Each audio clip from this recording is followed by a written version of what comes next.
Hello students, hope you are doing well by the grace of Lord, and I also pray for your safety. Actually, we are going through a very critical situation for this pandemic. As a result, we are to stay at home. I hope you are continuously studying at home regularly. Today, I have selected topics from the syllabus 11 and 12 named Modifier. So, let's talk about Modifier today. Before starting the chapter Modifier, we have to have very clear knowledge about the chapter of parts of speech. If we don't have the clear idea about partial speech, then we will not be able to understand this chapter Modifier.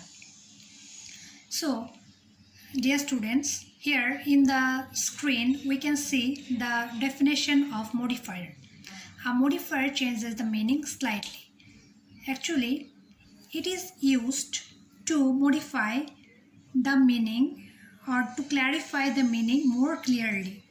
For example, if we say Rita is a girl, then the idea about Rita will not be clear to us. If we say Rita is a very good girl, the idea about Rita will be clear to us. So here, girl, before girl, we have used very and good. So, very and good both are the modifiers of the girl. Basically, in grammar, two parts of speech are used as modifiers. Number one, adjective. Number two, adverb. Now, we have to learn that which parts of speech modify which parts of speech. In the screen, we can see an adverb modifies an adjective. An adverb, and even a sentence. From the example, we can see an adjective is modified by an adverb. She is very beautiful. Beautiful is an adjective, and before that we have used very. Number two, verb. She walks slowly. Here, walks is modified by slowly. Slowly is an adverb. Number three, adverb. Adverb modifies an adverb. In example, Kamal walks very slowly. Slowly is an adverb, and before that we have used very. That means very modifies slowly. 4. We can also see that an adverb also modifies a sentence. In the example, we can see that usually I wake up early. Here, usually the word which modifies the whole sentence, I wake up early. So here, usually is the modifier which modifies the whole sentence. Next, an adjective modifies a noun and a pronoun. From example, we clarified it. Rita is a good girl. Here, girl is a noun. Before that, we have used the word good. So it is an adjective. In number 2, the poor one found something. Here, the poor is an adjective which is used before one, which is a pronoun.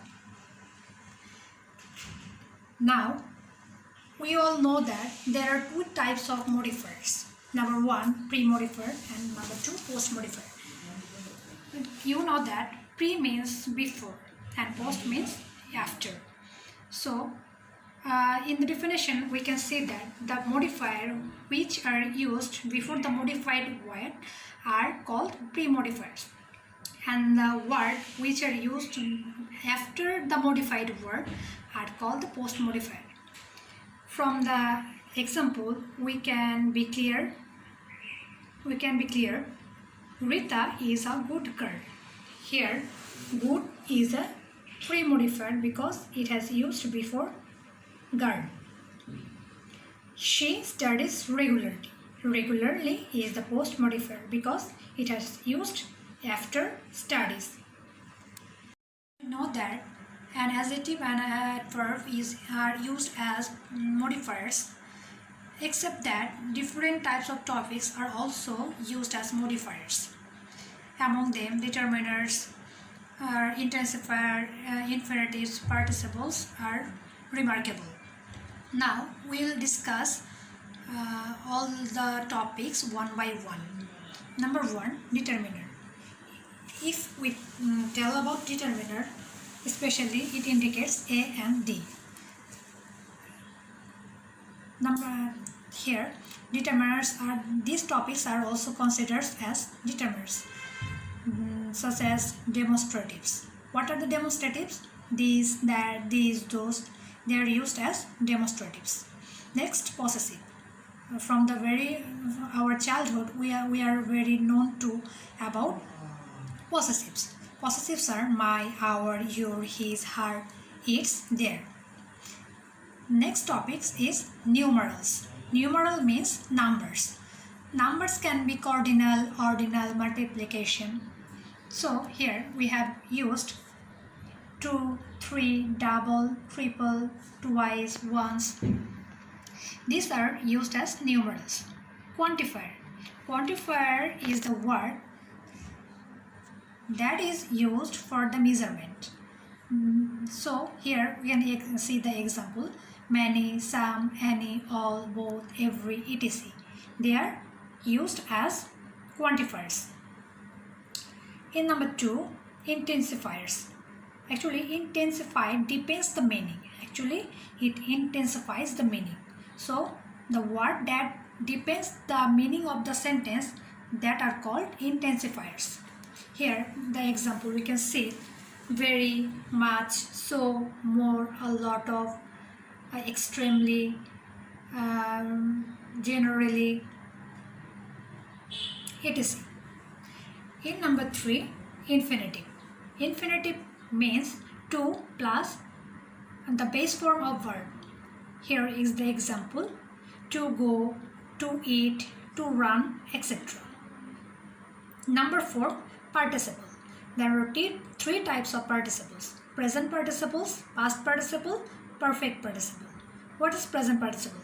Present participle is V1 plus ing, means the base form of verb plus ing. Here is the examples, such as go plus ing, going, eating, taking, etc.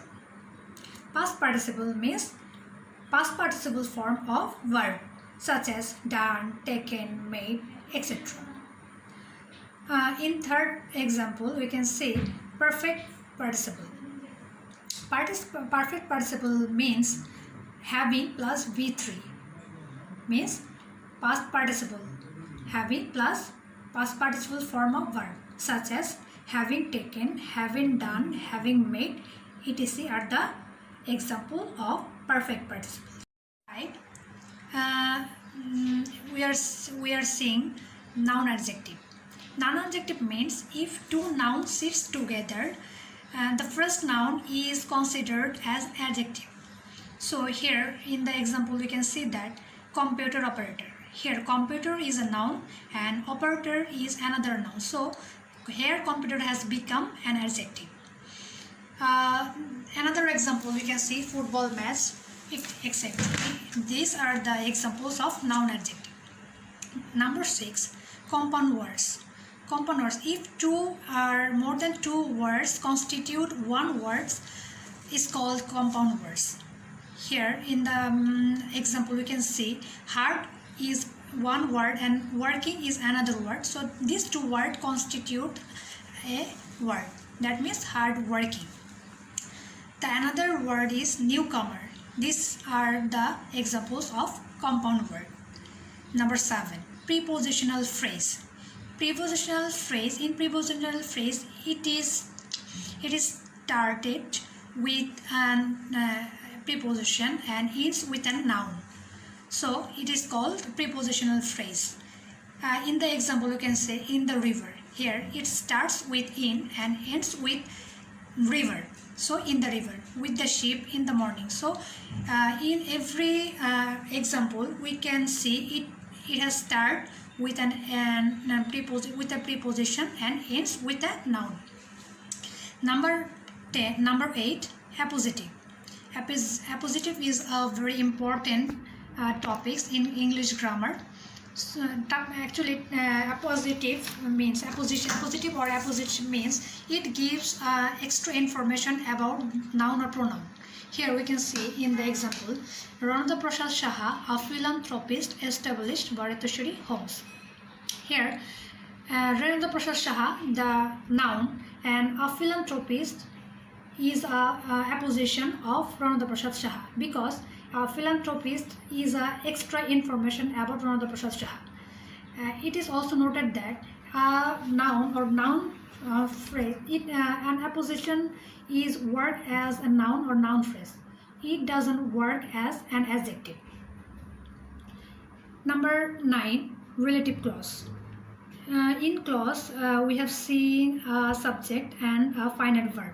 So in relative clause, it starts with WS question and WS word, and there can be seen a finite verb and a subject. So in the example, we can see that the girl whom I know is a doctor. Here, whom I know is a relative clause which is used as a modifier. So here it is very clear to us that what is relative clause and how it can be used as modifier. So dear students, today I have taught you about the primary idea of modifier. In my next class, I will teach you the pre-modifier and the post-modifiers and which topics are used as pre-modifier and post-modifier. Till then, keep practicing and stay healthy.